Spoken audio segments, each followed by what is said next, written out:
ज्ञान जोपासना हा केवळ बौद्धिक व्यापार नसून समग्र मानवी जीवन उजळून टाकणारी ती एक दुर्दैवी प्रेरणा आहे।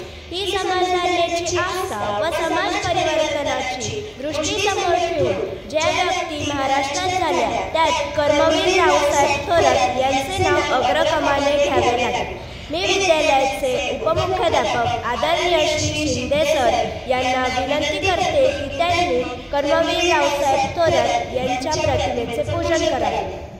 अंधार चिरुनी दुसऱ्यांना प्रकाश देत होता, स्वतः जळूनी अंधार चिरुनी दुसऱ्यांना प्रकाश देत होता।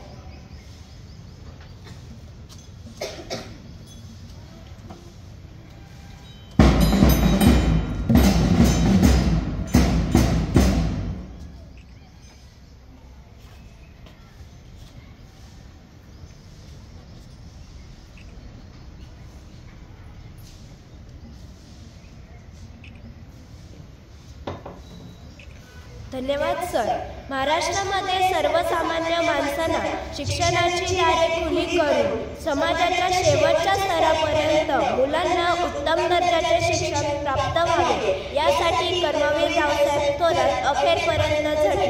मी माझी वर्गमैत्रीण निधी पाटीलला विनंती करते की तिने आपले मनोगत व्यक्त करावे। बहुजन हिताय बहुजन सुखाय हे ब्रीदवाक्य ध्यानी घेऊन एका वाड्यात ज्यांनी वसतिगृह सुरू करून मुलांना शिकवण्यास सुरुवात केली व मराठा विद्याप्रसारक समाज शैक्षणिक संस्था स्थापन केली त्या कर्मवीर रावसाहेब थोरात यांच्या कार्याविषयी आज मी बोलणार आहे।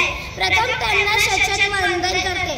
कर्मवीर रावसाहेब थोरात हे मराठा विद्याप्रसारक समाज संस्थेचे आद्य संस्थापक होते।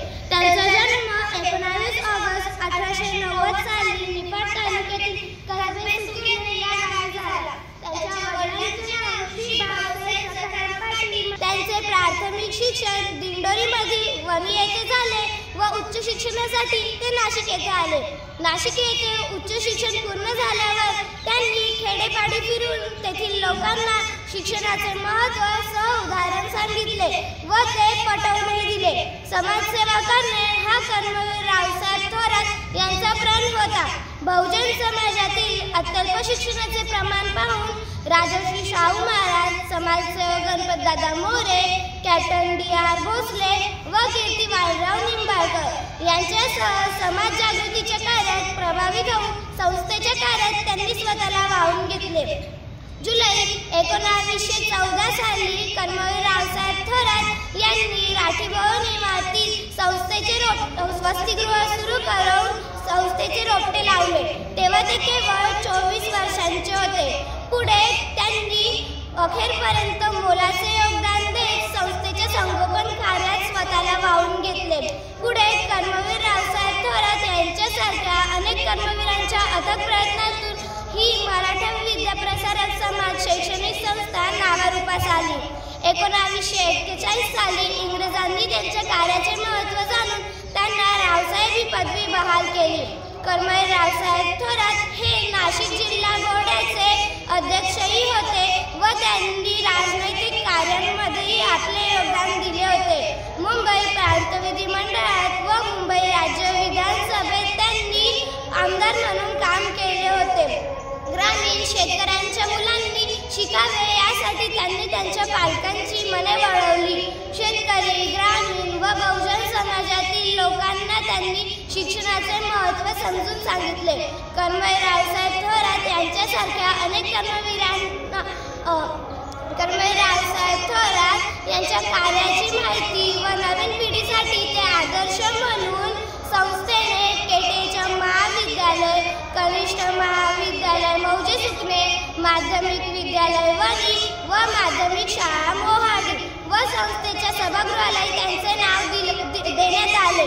कर्मवीर रावसाहेब थोरात यांचा मृत्यू 13 मार्च 1958 साली कोल्हापुरात येथे पहाटे झाला। त्यांच्या मृत्यूनंतर 1982 साली त्यांचा जन्मदिवस पूर्ण संस्थेत समाज दिन म्हणून साजरा केला जातो। शेवटी एवढेच म्हणावेसे वाटते, जनकल्याणी देह जिजवणी लाजविले चंदना, जनकल्याणी देह जिजवणी लाजविले चंदना। कर्मवीर हो, ज्ञानवीर हो, लाख लाख वंदना, तुम्हाला लाख लाख वंदना। धन्यवाद। निधी.